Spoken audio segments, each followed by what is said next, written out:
Nozzo? Nozzo? Right. Yeah, Fia? I'm sorry, Nozzo. I know. I forgive you, Fia. You do? No! Of course I don't blasting forgive you. This is all your fault, suck it, brain. I know. Welcome back, Kuma Crew. My name, as always, is Annakuma, and we're here for one of the most difficult reviews I've done so far. Yes, it is finally time to talk about Old Skies. But why has it taken so long? I have attempted to write a script for this review on no fewer than 10 occasions. I record the voiceover and start putting it together just to never be happy with the outcome. This is my last attempt. We cannot put off talking about Old Skies anymore. Why is it so hard to talk about this game? Old Skies demo promised a lot. It was a very standard Wadget Eye game, which means it was beautiful to look at, perfectly voice acted, and mixed comedy with extremely personal dramatic moments that you felt like you were on a roller coaster. Unlike most demos, Old Sky actually just jumped you into the beginning of the second case you'll take. It was still much of a tutorial. It was a great place to start the demo and gave you everything you needed to understand the game itself. Not only that, but it meant going into the full release, you got something fresh to start up with before going into the small amount of game that you had already played. There is no bad way of doing this, by the way. I just mention it because I quite liked it. I've talked before about how it is very difficult for point and clicks in general to pick a good part of their story to throw at you in a demo. Most go for the opening puzzle because that is where they tutorialize you in whatever way the tutorial does take shape. But it was a nice change to not only see that Old Skies threw you into a different part of the story, but that the gameplay was so simple to get used to that being partway into the game, albeit not that long into it, didn't stop you being able to enjoy the gameplay at all. Old Sky's greatest strength is the same as any Wadget Eye game, and that is its story. Sadly, as always, that is also the thing I need to be most vague about. I don't like to give everything away about the story in reviews, but Old Skies genuinely is such a difficult game to talk about without wanting to talk about the story, because the story is what blows you away. You're welcome, by the way. You see, you play as Fia, a time-jumping, time-locked agent who goes back into time to introduce time tourists to famous people, or to see things they want to see, relive days they want to relive, or just to solve mysteries that have been hanging over their heads. Fia is a professional, but the game is so much deeper than being a romp through histories. Along with Fia, you have Nozzo, who just so happens to be my favourite by far. He is the best character, I will hear no other opinions. Nozzo is a delight and is always with us in our ear as our handler. Then you also have Duffy. Duffy is who trained Fia and who is forever reminding her to anchor herself in her job and forget about everything else as it will drive you insane. What's that? Don't get attached. Be prepared to let everything go. She could be paradoxed out of existence tomorrow. Fine, you're right, I get it.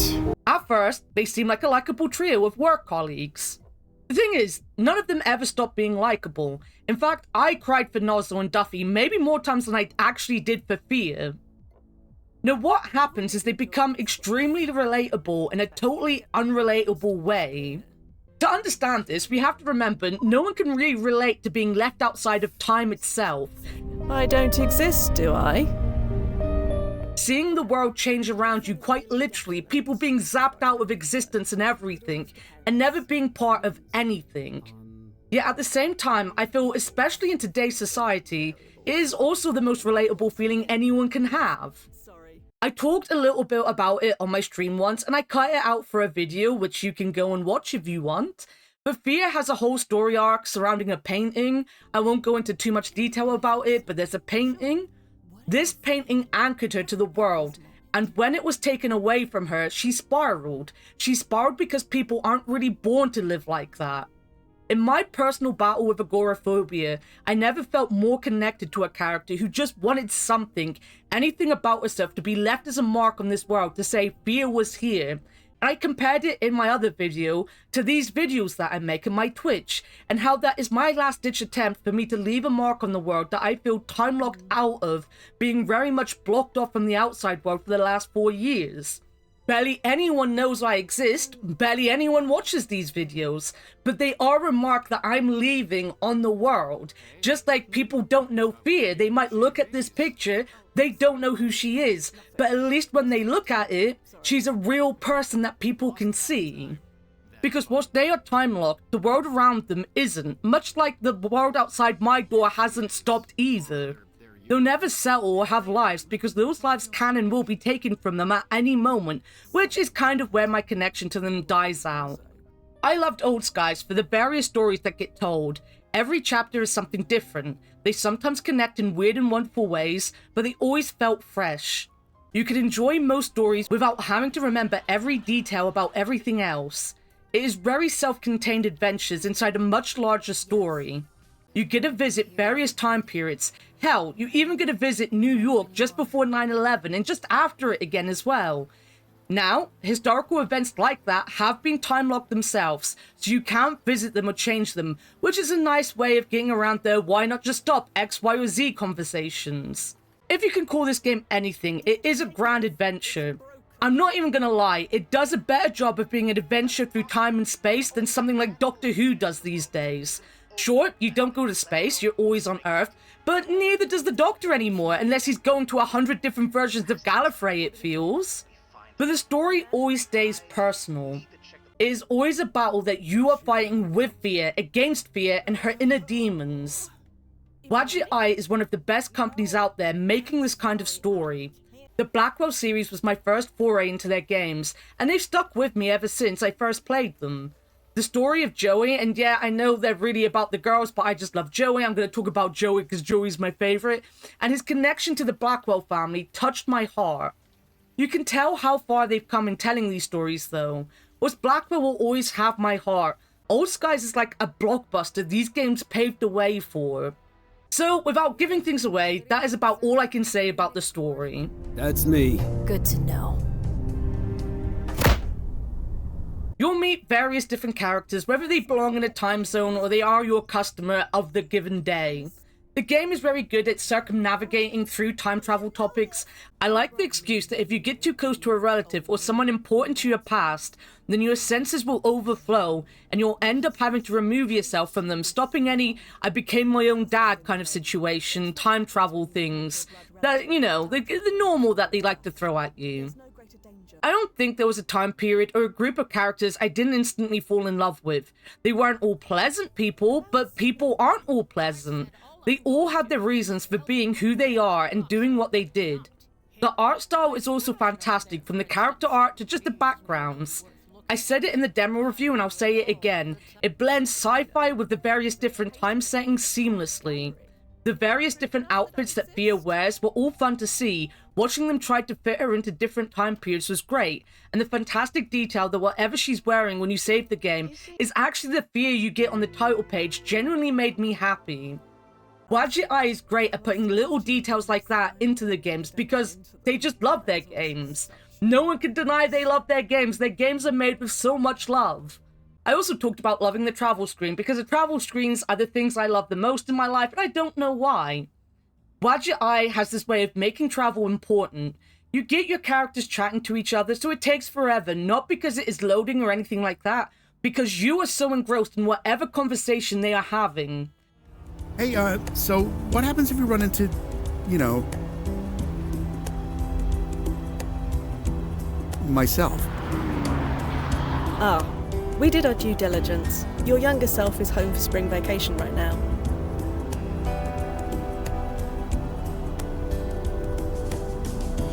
So I'm back in Maine. You know what you're doing. I loved it, and the scrolling travel screens behind Fear at any given point were so full of detail and easy to watch that even though the loops weren't super long on the screen, I enjoyed it. It's especially good when you have two time periods in one story, because you can see the changes over time.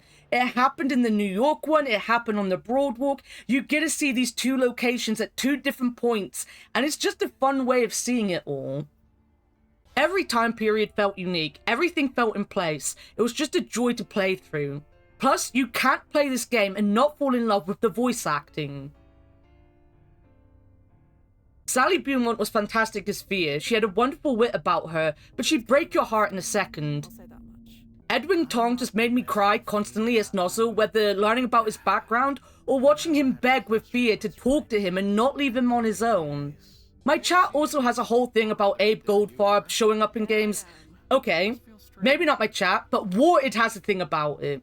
He will always tell me exactly when Abe shows up in a game. Man, I never loved and hated a character more than I think I loved and hated Duffy. Joey will always be one of my top 5 point and click. Well, I guess he's a protagonist, maybe, a sidekick, a protagonist. But let me tell you, Duffy is a whole thing to himself. I can't go into it, but goddamn.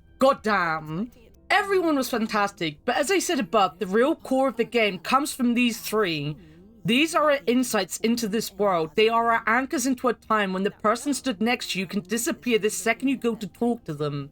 Each of them had a powerful story to tell, and guys, I try not to cry on stream, even when a game makes me feel like it, and I was shocked. I was speechless, and I for sure nearly had to cry just because of these three. Many times. Many times. Away from all that again though, mechanically this game was great as well. The inventory was easy to navigate, it popped down from the top of the screen, and you had your interface to work with as well. Items were easy to spot and to use, moving around screens was easily done, hotspots were well detected, and the logic behind the puzzles were grounded. Like most Wadget Eye games, inventory puzzles aren't about actual puzzles, it's about what would a human do in any situation.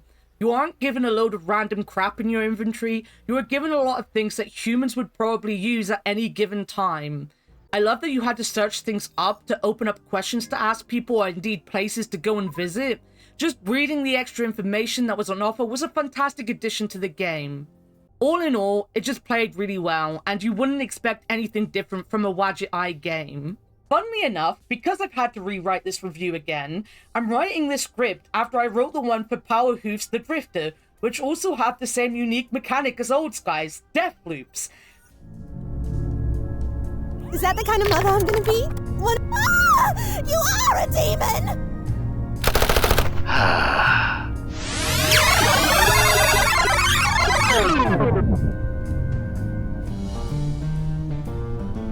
Ugh. Does that make them unique? I guess it doesn't. They are unique, they're done very well. When Fia dies, Nozzle is able to rewind time and she can do it all over again. The Drifter works on a much similar principle, just the rewind is inbuilt in that game within the main character himself. Why am I bringing this up and potentially spoiling a totally different game? Well, that's because I want people to go play the Drifter too. You should play Old Skies and then you should definitely play the Drifter. Neither game does the death loops any better than the other. They did them exactly the same, whilst also doing totally different things. Both wonderful games with wonderful loops. What I love most about in Old Skies though is that Fia really feels it. You see her grimace as she comes back to life after feeling the pain of whatever death she felt.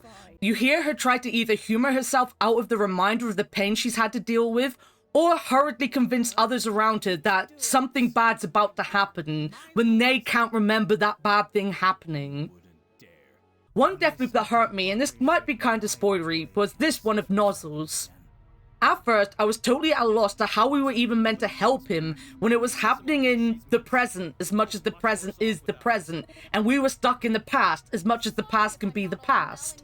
It actually served many purposes, one of the biggest being showing how the ripples in the past can and will affect those in the future, and it shows how they could react in a negative way towards those who do the things in the past.